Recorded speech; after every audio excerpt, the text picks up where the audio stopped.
IPLৰ প্লে-অফত ৰিয়ান বাহিনী ৰাজস্থানৰ হাতত ৩০ ৰানত পৰাস্ত মুম্বাই ইণ্ডিয়ানছ প্লে-অফৰ স্বপ্নভংগ পঞ্জাৱ কিংছ আৰু KKR দলৰ এলিমিনেটৰ মেচত ৰাজস্থানৰ প্ৰতিদ্বন্দ্বী ছানৰাইজাৰ্ছ হায়দৰাবাদ চলিত IPL ছিজনৰ প্লে-অফত প্ৰৱেশ কৰিছে ৰিয়ান পৰাগৰ নেতৃত্বৰ ৰাজস্থান ৰয়েলছে। RCB গুজৰাট টাইটান্ছ আৰু ছানৰাইজাৰ্ছ হায়দৰাবাদকে ধৰি তিনিটা দলে ইতিমধ্যে প্লে-অফত প্ৰৱেশ কৰিছে। চতুৰ্থটো দলৰূপে কোনে প্লে-অফত প্ৰৱেশ কৰিব ইয়াকে লৈ সৃষ্টি হৈছিল বহু জল্পনা কল্পনাৰ। এই সকলোবোৰ চৰ্চাৰ অন্ত পেলাই দেওবাৰে নিজা অন্তিমখন লীগ মেচত দুৰ্দান্ত প্ৰদৰ্শনেৰে মুম্বাই ইণ্ডিয়ানছক ৩০ ৰানত হৰুৱাই প্লে-অফত নিজৰ স্থান নিশ্চিত কৰিলে ৰাজস্থান ৰয়েলছে। মুম্বাই ইণ্ডিয়ানছৰ ঘৰুৱা খেলপথাৰ ৱাংখাড়ে ষ্টেডিয়ামত এই ৰোমাঞ্চকৰ জয়লাভ কৰিলে RR দলে। ইয়াৰ পাছতে পুনৰ বহুলভাৱে ক্ৰিকেট জগতত চৰ্চিত হৈছে ৰাজস্থান ৰয়েলছৰ অধিনায়ক ৰিয়ান পৰাগৰ নাম। নিজৰ দলক প্লে-অফলৈ লৈ যোৱাৰ ক্ষেত্ৰত হাৰ্দিক পাণ্ডিয়া, অক্ষৰ পেটেল, শ্ৰেয়াছ আয়াৰ, ঋতুৰাজ গায়কোৱাড, ঋষভ পন্ত, আজিংক্য ৰাহানে আদিৰ দৰে বিভিন্ন IPL দলৰ তাৰকা খেলুৱৈ তথা অধিনায়কসকল কাৰ্যত হৈ পৰিল বিফল।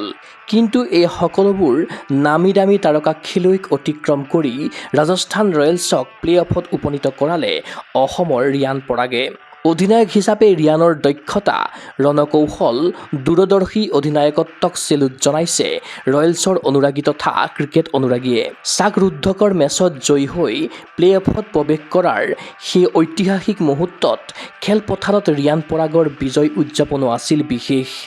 টছত পৰাস্ত হৈ প্ৰথমে বেটিং কৰিবলৈ খেলপথাৰত নামে RR দল। নিৰ্ধাৰিত ২০ অভাৰত ৮টা উইকেট হেৰুৱাই ৰাজস্থানে সংগ্ৰহ কৰে ২০৫ ৰান। ৰাজস্থানৰ ১৫ বছৰীয়া বেটাৰ বৈভৱ সূৰ্যবংশী ৪ ৰান স্ক'ৰ কৰি আউট হোৱাৰ বিপৰীতে ২৭ ৰান স্ক'ৰ কৰি থমকিল ৰাজস্থানৰ অপেনাৰ যশস্বী জয়ছোৱাল। ৰাজস্থানৰ অধিনায়ক হিচাপে ৰিয়ান পৰাগৰ বেটৰ পৰা আহিল ১৪ ৰান। আনহাতে ৰাজস্থানৰ হৈ উইকেট কিপাৰ বেটাৰ ধ্ৰুৱ জুৱেলে ৩৮ ৰান, দাসুন চানকাই ২৯ ৰান, ডনভান ফেৰেইৰাই ১৮ ৰান, জফ্ৰা আৰ্চাৰে ৩২ ৰানৰ অৱদান আগবঢ়োৱাৰ উপৰি ৰবীন্দ্ৰ জাদেজাই অপৰাজিত ১৯ ৰান আৰু নন্দে বাৰ্গাৰে অপৰাজিত ১০ ৰানৰ গুৰুত্বপূৰ্ণ ইনিংছ খেলে। প্ৰত্যুত্তৰত নিৰ্ধাৰিত ২০ অভাৰত ৯টা উইকেট হেৰুৱাই ১৭৫ ৰান স্ক'ৰ কৰিয়েই থমকিল মুম্বাই ইণ্ডিয়ানছ। ৰাজস্থান ৰয়েলছৰ দুৰ্ধৰ্ষ খেলুৱৈ জফ্ৰা আৰ্চাৰৰ বলত ৰান শূন্যতেই আউট হয় মুম্বাই ইণ্ডিয়ানছৰ তাৰকা বেটাৰ ৰোহিত শৰ্মা।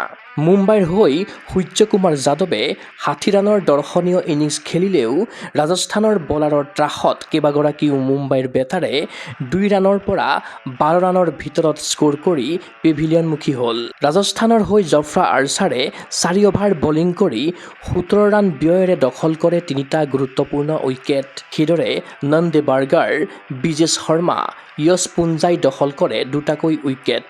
৩টা উইকেট আৰু ৩২ ৰানেৰে অলৰাউণ্ড প্ৰদৰ্শন কৰা ৰাজস্থান ৰয়েলছৰ খেলুৱৈ জফ্ৰা আৰ্চাৰক প্ৰদান কৰা হয় প্লেয়াৰ অৱ দ্য মেচৰ সন্মান। এই ৰোমাঞ্চকৰ জয়ৰ সুবাদত ১৬ পইণ্টেৰে তালিকাৰ চতুৰ্থ স্থানলৈ উন্নীত হোৱাৰ লগতে প্লে-অফত প্ৰৱেশ কৰে ৰাজস্থানে। ৰাজস্থানৰ জয়ৰ পাছতে প্লে-অফৰ দৌৰত থকা পঞ্জাৱ কিংছ আৰু KKRৰ স্বপ্ন ভংগ হয়।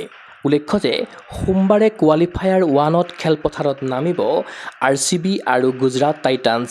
আনহাতে অহা ২৭ মে'ত এলিমিনেটৰ মেচত খেলিব ৰাজস্থান ৰয়েলছ আৰু ছানৰাইজাৰ্ছ হায়দৰাবাদ। ৰয়েলছ অনুৰাগীৰ আশা ২০০৮ৰ পুনৰাবৃত্তি ঘটক ২০২৬ৰ IPL ছিজনত। ৰিয়ান পৰাগৰ নেতৃত্বত দ্বিতীয়বাৰৰ বাবে IPLৰ খিতাপ দখল কৰক ৰাজস্থান ৰয়েলছে। নিউজ ডেস্ক ৰিপোৰ্ট গগো স্পৰ্টছ NA। জু-জিটছু এৰিনাত ষ্ট্ৰেংথ, ফ'কাছ, চেল্ফ ডিফেন্স আৰু ক্ৰিয়েটিভিটি গঢ়ি তোলক। জু-জিটছু, জুডো, কাৰাটে, যোগাসন আৰু ড্ৰয়িঙৰ প্ৰফেচনেল প্ৰশিক্ষণ। মেটত চেম্পিয়ন আৰু কেনভাছত শিল্পী বিকাশ কৰা। এৰিনা পৰিয়ালত যোগদান কৰক। ফ্ৰী ট্ৰায়েল আৰু অফাৰৰ বাবে কল কৰক 9859952504, 8724905439, 7576865295, house number 25, bylane 9, opposite Reliance Trends, Zoo Road, Guwahati.